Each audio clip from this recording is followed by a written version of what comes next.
saya menggarisbawahi tadi pernyataan Ulil ya, bahwa hari ini kita syukuran untuk sebuah mujizat. Ya.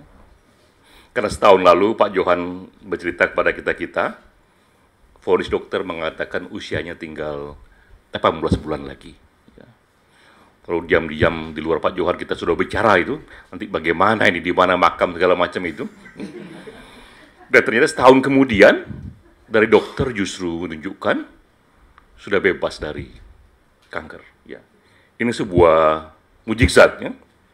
Dan selalu menarik bagi kita untuk tahu why, apa yang menjadi sebab-sebab di luar ini, karena kita percaya mujizat apapun pasti ada sains di belakang itu.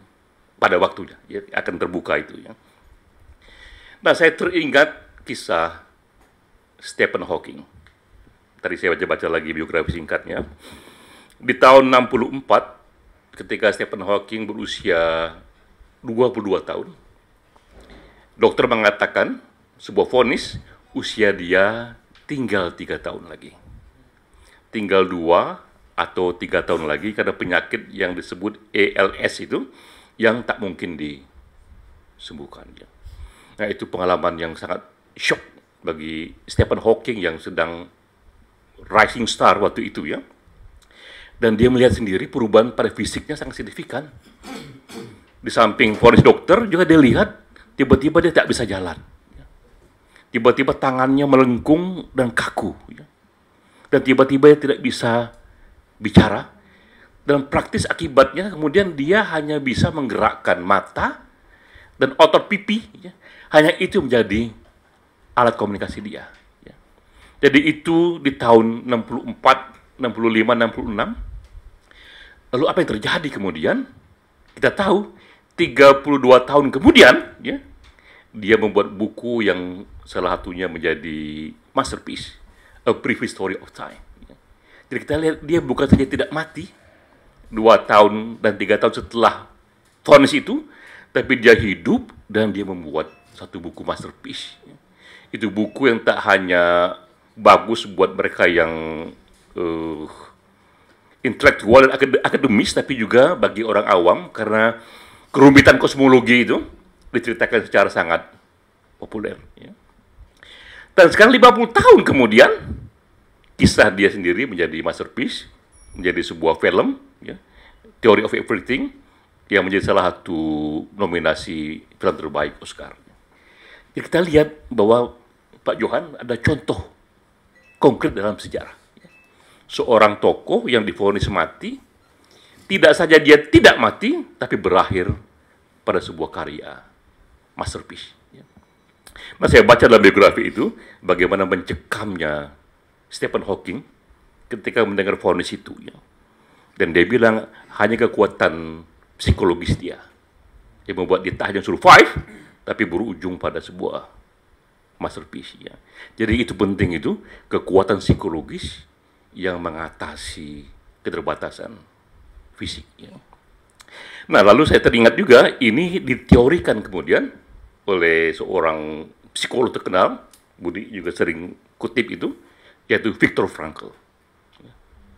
Nah, Viktor Frankl mengatakan ya, bahwa tak semua individu, tapi ada di beberapa individu itu, mereka mengalami yang disebut pengalaman yang ekstrim. Umumnya orang mengalami pengalaman yang normal-normal saja, tapi beberapa individu dalam pengalaman hidupnya mengalami pengalaman ekstrim, tapi justru karena daya tahan psikologisnya, pengalaman yang ekstrim itu menjadi pintu bagi dia untuk lebih mendalami searching of meaning. Lebih membuat dia terdorong memahami, menghayati hidup yang lebih bermakna, ya. Yang ujungnya justru memberikan momentum pada energi yang jauh lebih besar. Ya. Dan ini dipraktekkan sendiri oleh Viktor Frankl. Bagaimana searching of meaning, meaning of life ini, itu menjadi cara dia bertahan menghadapi Holocaust. Ya. Jadi Viktor Frankl ini bersama-sama intelektual Yahudi lainnya, itu dia dijebloskan ke dalam Holocaust. Kamp konsentrasi, yang dia saksikan sendiri bagaimana camp itu secara sistematis memang ingin melumpuhkan dan menyiksa orang-orang yang ditahan itu. Namun dia mengatakan ke diri dia harus keluar dari sini hidup-hidup, karena harus ada kesaksian yang dikatakan kepada dunia, dan dia ingin menteorikan bahwa teorinya ini benar. Mereka yang menemukan makna hidup dalam situasi apapun bisa survive, bahkan lebih jauh dari itu. Ya. Nah, ada cerita tuh, bagaimana kadang-kadang itu mereka disajikan makanan, itu ada kepala ikan, tiba-tiba dari kepala ikan itu keluar cacing, ya. Dan banyak teman-teman dia yang nggak tahan itu, sakit, mati. Ya. Tapi dia karena teori dia sendiri, dia bayang-bayang bahwa ini ikan ini luar biasa gurihnya, dia makan dan lahap sekali, berikutnya cari cacingnya itu. Ya. Dan akhirnya dia survive. Ya. Dan dia katakan bahwa mental-mental yang juara adalah mereka yang lebih membentuk dirinya sendiri ketimbang lingkungan membentuk dia. Ya. Dan dari sana kemudian dia kembangkan lagi teori yang menjadi logoterapi itu, bahwa searching of meaning itu adalah satu motif terkuat manusia, ya, yang justru membuat dia bisa tahan banyak sekali penderitaan. Ya. Nah, ini dua contoh kasus, ya.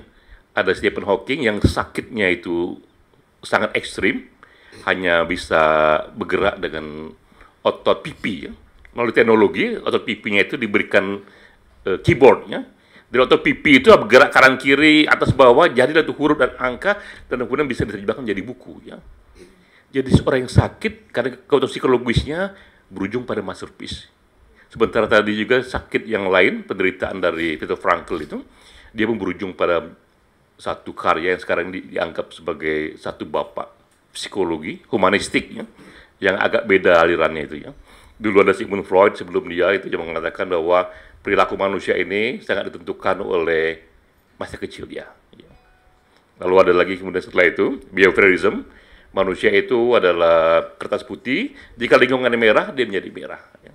Nah, Viktor Frankl karena pengalaman pribadi mengatakan bahwa manusia itu tak tergantung dari masa kecilnya, tak tergantung dari lingkungannya, karena dia bisa membentuk dirinya sendiri, mengatasi lingkungannya. Ya. Bahkan mengatasi sakitnya, mengatasi fisiknya itu. Ya. Nah, alhamdulillah, saya kira ini juga dicontohkan oleh Pak Johan dengan cara yang berbeda. Tadi kita dengar Pak Johan mengatakan kekuatan doa itu. Ya. Jadi Pak Johan mengatakan tadi terus-menerus negosiasi dengan Tuhan ini. Ya. Bahkan Tuhan pun diajak tidur juga, dikatakan, Tuhan kau katakan bisa sembuh ini. Ya.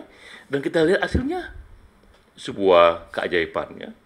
Nah, itu juga kita harap selaku murid-muridnya dan anak-anaknya ini, jika tadi sakitnya Viktor Frankl berujung pada masterpiece, ya, sakitnya Hawking berujung pada masterpiece, kita pengen juga sakitnya Pak Johan ini juga berujung pada masterpiece, ya. Karena sekarang Pak Johan sedang hampir menuntaskan satu buku penting, terjemahan puitik Al-Quran. Ya. Ini satu buku penting yang membuat kita bisa membaca kitab suci yang 1400 tahun yang lalu, tapi dengan cara yang lebih mendalam, lebih puitik, ya, sehingga membuat kita lebih sampai kepada intisarinya itu. Ya. Jadi itu kira Elza dari saya bahwa kita harus optimis pada manusia, ya, bahwa ada kekuatan psikologis yang dahsyat betul pada diri manusia itu, yang itu jika dia daya gunakan, itu bisa membuat orang yang lumpuhnya seperti Stephen Hawking itu, atau orang yang disiksa seperti Viktor Frankl itu, tetap bisa berujung pada karya-karya masterpiece. Ya. Wassalamualaikum warahmatullahi wabarakatuh.